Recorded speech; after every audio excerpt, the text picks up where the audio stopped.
Boa noite a todos. Agradecer a presença de vocês aqui.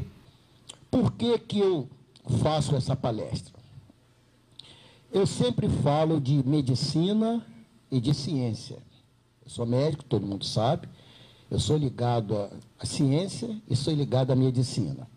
Acontece o seguinte: há uma briga muito grande da ciência com a religião. Medicina, a ciência, só acredita no que consegue reproduzir no laboratório. E, às vezes, alguns fenômenos, algumas coisas que acontecem aí pelo mundo afora, não podem ser reproduzidos. Então, é uma descrença muito grande. Então, a ciência sempre em desarmonia com a religião, com qualquer religião. Existem muitos cientistas que acreditam em Deus. Existem grande parte dos cientistas que não acreditam. E no decorrer da nossa vida, no decorrer das nossas pesquisas, do nosso trabalho, nós vamos vendo que a ciência, em grande parte, a ciência confirma a fé, confirma a religião. Às vezes você lê a Bíblia, ou lê outros livros sagrados, principalmente a Bíblia, e algumas coisas que estão escritas ali, às vezes não correspondem exatamente à realidade. Até porque muita coisa é escrita sobre a forma de alegoria, sobre a forma de símbolos, e precisa de uma interpretação, que às vezes leva muito tempo para isso. Então, qual é a minha finalidade? Eu vou falar de medicina e de ciência. Mas, durante a minha fala, eu vou dizer algumas coisas que está inserido na Escritura, está inserida na Bíblia, está inserido na Palavra de Deus. Eu, por exemplo, todo mundo sabe que eu sou católico, eu respeito todas as religiões, respeito as pessoas que não têm religiões, respeito as pessoas que acreditam em Deus, respeito as pessoas que não acreditam em Deus. Até porque nós somos responsáveis pelos nossos atos. Ninguém é responsável pelo ato de ninguém. E eu vou mostrar para vocês ali que Deus é Deus de todo mundo. Quer você queira, quer você não queira, quer você acredite, quer você não acredite. Então, vamos falar sobre a criação do universo, que foi, em última análise, responsável por nós estarmos aqui. Houve uma briga muito grande, essa briga agora, sobre esse aspecto, diminuiu bastante, entre a ciência e a religião. Por quê? A ciência dizia o seguinte: o universo sempre existiu. Se o universo sempre existiu, não há necessidade de um criador. Até que em 1943, mais ou menos em torno disso, apareceu uma teoria, entre várias teorias que existiam ou que existem sobre a criação do mundo, apareceu uma teoria chamada Big Bang, a grande explosão. E já está, a ciência já aceita essa teoria como a criação do mundo. Como é que é essa teoria? Havia uma matéria altamente concentrada de energia, do tamanho da cabeça de um alfinete, e por questões que ninguém sabe porquê, houve uma essa matéria ficou totalmente fora do padrão normal e explodiu. Uma grande explosão, Big Bang. Essa explosão liberou tanta energia que fragmentos dessa matéria foi jogada num espaço chamado universo. Eles acham que esse espaço não existia também, ele foi criado junto com essa explosão. Segundo essa teoria do Big Bang, que é a teoria mais aceita, isso ocorreu há 13 bilhões de anos atrás. De 15 a 13 bilhões de anos atrás. E a coisa mais interessante é a seguinte: o universo continua em expansão. Quer dizer, há 13 bilhões de anos que esses corpos continuam se expandindo, se movimentando. O universo é infinito. Então, continua se movimentando. Aí a gente vai olhar lá na Bíblia, está escrito o seguinte: Deus disse, haja luz, e houve luz. Quer dizer, essa grande explosão produziu muita quantidade de luz. Os corpos foram girando, foram se esfriando, porque havia muita energia, e formaram as estrelas, os cometas, os planetas, os satélites, gases, etc. Formou o que nós chamamos de galáxias. A galáxia é o ajuntamento de estrelas, satélites, planetas, cometas, e nós estamos, todos aqui estamos numa galáxia que é chamada Via Láctea. Por que Via Láctea? Porque os antigos, ao observarem o céu, eles viam uma estrutura que parecia um escorrimento de leite, um caminho formado por leite, porque é muito branca. A Via Láctea tem uma parte que é muito branca, então Via Láctea seria via de leite. E existem outras galáxias. É impossível calcular quantos corpos celestes que existem, porque o universo é infinito. Mas sabe-se através de cálculo que existem 100 bilhões de galáxias. 100 bilhões de galáxias. No passado alguém disse o seguinte: existe mais estrela no céu do que grão de areia na Terra. E está provado. Existe mais estrelas no céu do que grão de areia na Terra.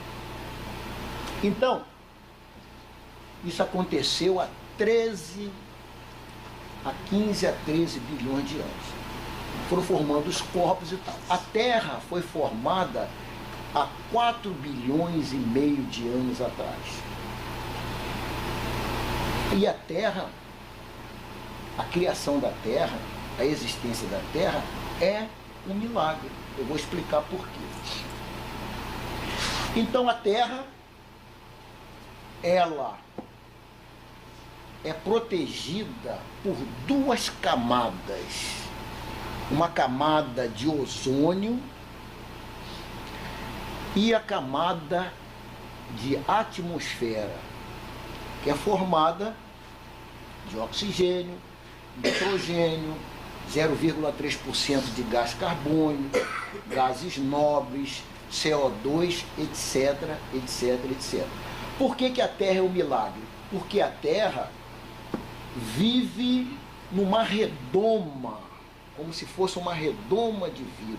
Essas camadas que protegem a Terra, que circundam a Terra, a camada de ozônio e a camada de oxigênio, que é a atmosfera, junto com os outros, o oxigênio junto com os outros gases, impede que os raios cósmicos penetrem na Terra e acabem com a vida. Se não existisse essa camada atmosférica, se não existisse a camada de ozônio, nós não estaríamos vivos aqui. Nós estaríamos bombardeados por raios cósmicos. Então, nós estamos numa redoma, nós estamos protegidos por essas camadas. E aí acontece outra coisa. Como tudo começou com essa grande explosão, através de um minúsculo corpo de energia, tudo que tem no universo tem em todos os locais. Quer dizer, nós somos parte de um todo. Basicamente, o universo tem em todos os seus corpos celestes as mesmas substâncias. Mais em um lugar, menos em outro lugar.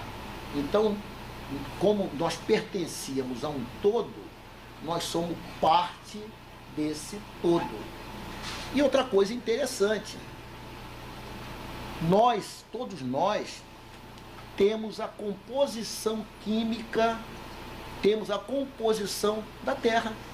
Por exemplo, a Terra tem em torno de 71% de água.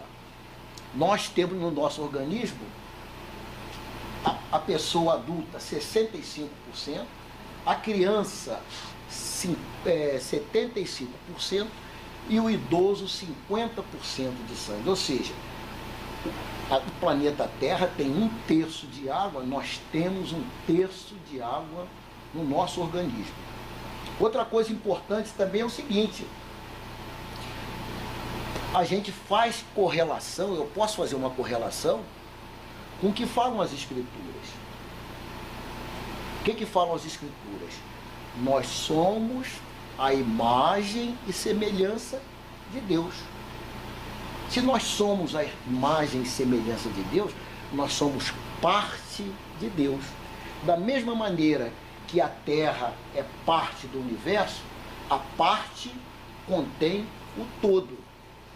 Se nós somos a imagem e semelhança de Deus, nós temos parte de Deus, porque a parte contém o todo.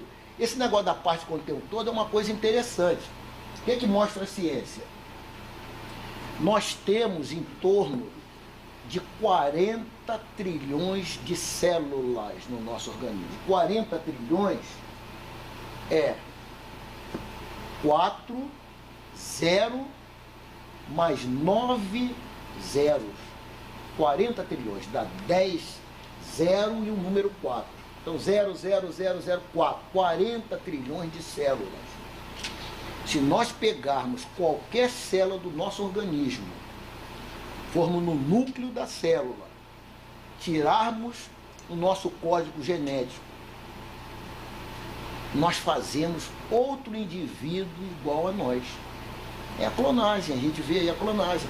Já fizeram macaco, ovelha, boi, cavalo. Se fizeram ser humano ainda, eu não sei. Talvez nem façam, porque não é preciso. Já tem gente demais na Terra, mas não é impossível fazer.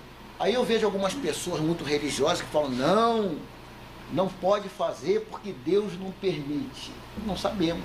Mas o Rosinho Cabral Então, pode ser feito outro ser humano. Outra coisa importante aqui na Terra é o seguinte, além do milagre da criação da Terra, existe o milagre da criação da vida. Quer dizer, na Terra nós temos vida animal e temos vida vegetal. Nós, seres humanos, eu vi agora um mês retrasado, já descobriram, achavam que nós tínhamos aparecido há 100 bilhões de anos atrás. Aliás, 100 mil anos atrás, desculpa. Hoje já descobriram que nós aparecemos há 200 mil anos atrás. E a vida na Terra, ninguém sabe quando começou. Ninguém sabe, a ciência não sabe. Existem várias teorias para explicar o aparecimento de vida na Terra. Existia a teoria chamada panspermia cósmica. Essa teoria ela foi muito usada por volta de o ano 500 e pouco. É a teoria que diz o seguinte, a vida aqui na Terra, nós viemos um meteoro, alguma coisa que se chocou aqui da Terra, trouxe bactérias ou lá o que fosse de vida e a vida se desenvolveu aqui. Essa teoria está furada. Existe uma outra teoria chamada sopas primitivas.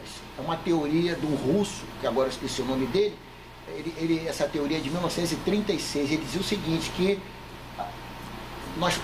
uma sopa nos mares de mistura de uma série de coisas deram os seres humanos, também furada. Existe uma criação de vida através de raio-x, raios solares, não sei o que, também não está comprovado. Existe uma teoria, até gozaram, chamado geração espontânea. Você até gozaram, que ensinava como é que fazia rato, como é que fazia, só vocês olharem lá que vocês vão ver. A teoria mais aceita, já que a ciência não sabe exatamente como começou a vida na Terra, é a teoria chamada teoria sílica, teoria do barro. Por quê? Nós somos barro. Se você pegar a composição química do nosso organismo, comparar com a composição química do barro, é a mesma coisa. É a mesma coisa. Por isso é que a gente vê lá. Está lá no primeiro livro da Bíblia, né? Em Gênesis, dizendo o seguinte, né? Deus fez um boneco de barro e soprou nas suas narinas. Também nós somos de barro. Quer dizer, está lá a explicação religiosa, que a gente às vezes quer tomar o pé da letra, mas não é bem o pé da letra, e nós somos de barro. Outra coisa interessante, como é um milagre a Terra, a vida na Terra, a vida do ser humano é outro milagre. Nós não temos condições de viver sem a ajuda de outros seres. O que acontece? Nós não estamos sozinhos na Terra. Nós não estamos sozinhos. Se eu fechar a mão aqui, levar o microscópio eletrônico e olhar, tem milhares, bilhões e milhões de outros seres vivendo aqui. O homem sozinho não tem condição de viver.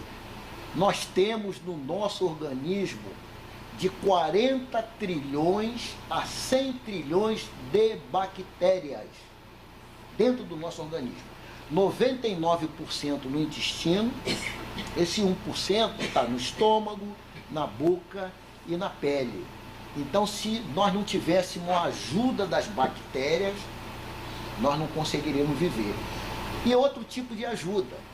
O que acontece? Quando nós respiramos, quando nós inspiramos, nós inspiramos de 17% a 19%, alguns falam 21% de oxigênio, 78% de nitrogênio, que é um gás inerte, ele entra e sai sem ser aproveitado pela nossa respiração, 0,3% de gás carbônico, gases nobres, poeiras, essas outras coisas que tem aí.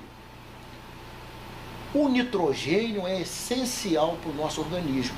Ele entra na formação das proteínas do nosso organismo. Como é que a gente consegue o nitrogênio? As bactérias e os fungos aproveitam esse nitrogênio que tem no ar, transformam em sais. Esses sais são ingeridos, são usados pelas plantas, e nós, quando comemos o vegetal, nós utilizamos o nitrogênio. Então, se não tivesse essas bactérias, esses fungos fazendo esse trabalho, nós não teríamos uma substância fundamental para o nosso organismo, que é o nitrogênio. E o nitrogênio é tão importante, não sei se vê o Globo Rural, vê essas coisas, ele diz o seguinte: não, essa terra não é boa porque não é nitrogenada, tem que ser nitrogenada. E quem dá esse nitrogênio são as bactérias e os fungos. Então, nós vivemos também com a ajuda dos fungos e das bactérias. É claro, tem bactérias que podem causar doenças, elas estão aí no ar. Elas entram e saem do nosso organismo através da respiração, através da água, através dos alimentos, através de uma solução de continuidade na pele. Se o nosso organismo estiver fortalecido, não há nenhum problema. Se não tiver, a gente pode ter alguma doença. Eu vejo, por exemplo, alguma coisa que caia no chão, que seja comestível, imediatamente ficar ali 10 segundos, junta um monte de bactérias. Mas você não pode viver sem esse contato, porque senão seu organismo não cria defesa. Isso é outra coisa importante. Então, o que eu posso dizer para vocês a respeito disso? Se a parte contém o todo, se nós somos parte do universo, se está lá, nós somos a imagem e semelhança de Deus. Se a parte contém o todo, nós temos Deus dentro da gente. Uns aceitam, outros não aceitam, uns querem, outros não querem, uns acreditam, outros não acreditam. Eu até falei aqui da outra vez, né, que eu fui para a palestra, quando eu era pequeno, minha avó, minha avó era parteira, muito católica, minha mãe foi criada num colégio de freiras, ela me levava para a igreja, 5 anos de idade, na missa de 6 horas, para ir comer o tal do pão do Santo Antônio, que era dado na missa das 6. E falava para mim, olha, não faça nada errado, porque Deus está vendo. Deus é onipresente e é onisciente, nós sabemos disso. E eu ficava assim abismado, Deus está vendo. Naquela época devia ter o quê? 5 bilhões de pessoas no mundo. Hoje em dia tem 7 bilhões e meio. Eu ficava pensando o seguinte, como é que pode Deus estar escondido atrás da porta, vendo que 5 bilhões de pessoas está fazendo? Tem uma coisa errada. Hoje eu sei por quê. Por que Deus é onipresente, é onisciente? Se nós somos parte do todo, o todo é Deus. Se a parte contém o todo, então nós temos dentro da gente Deus. Se está dentro da gente, Ele está vendo o que estamos fazendo de certo, o que estamos fazendo de errado. Outra coisa importante também é o seguinte, o ser humano, ele é capaz de tudo. Nós não sabemos o que nós podemos fazer de bom ou fazer de ruim. Por quê? O nosso cérebro se divide em 3 partes: consciente, inconsciente e subconsciente. O consciente é o sensor, o nosso sensor. É aquele cara que está ali dizendo que não faz isso que está errado, não faz aquilo que não está certo. É o sensor. Mas é 5% do nosso cérebro. 95% é formado pelo inconsciente e subconsciente. Lá é que está, consciente e subconsciente, nossas frustrações, nossos desejos, nossas vontades de fazer uma série de coisas que só não fazemos porque o consciente não deixa. Lá que está guardado. Teve um médico que disse uma vez que nós temos um monstro dentro da gente. E temos. Nós não sabemos o que somos capazes de fazer. Nós não sabemos o que somos capazes de fazer. Por isso é que, às vezes, o que acontece? Quantas vezes a gente não teve vontade de chorar e sorriu? Quantas vezes a gente não teve vontade de brigar, de xingar uma pessoa e não fez? Quantas vezes nós tivemos vontade de fazer alguma coisa que teoricamente seria errada para os níveis normais e não fazemos, porque não, isso não pode. Por isso que diz o seguinte, a oportunidade faz o ladrão. A oportunidade faz o ladrão. Por isso é que existem muitas campanhas, muita gente brigando a respeito dos vícios, das drogas ilícitas e das drogas lícitas. Por isso, porque se você amortece, se fica entorpecido o consciente, afloram as coisas que estão lá retidas, que só não saem porque esse sensor não deixa. Então, isso vale também em questão das religiões, em questão das coisas boas e ruins da vida. Às vezes você pega uma pessoa totalmente boa, totalmente, a vida toda sempre fez o bem, sempre foi solidária e tal, ela comete um desatino que ninguém sabe a explicação. A explicação é essa, porque nós Temos o bem e o mal. Por isso é que nós temos que sempre exercitar o bem, para a gente sempre repelir o mal. A pessoa é capaz de matar. Existe um negócio chamado instinto, né? Instinto da proteção da espécie, instinto da sobrevivência, instinto da fome. A pessoa é capaz de matar, por melhor que ela seja.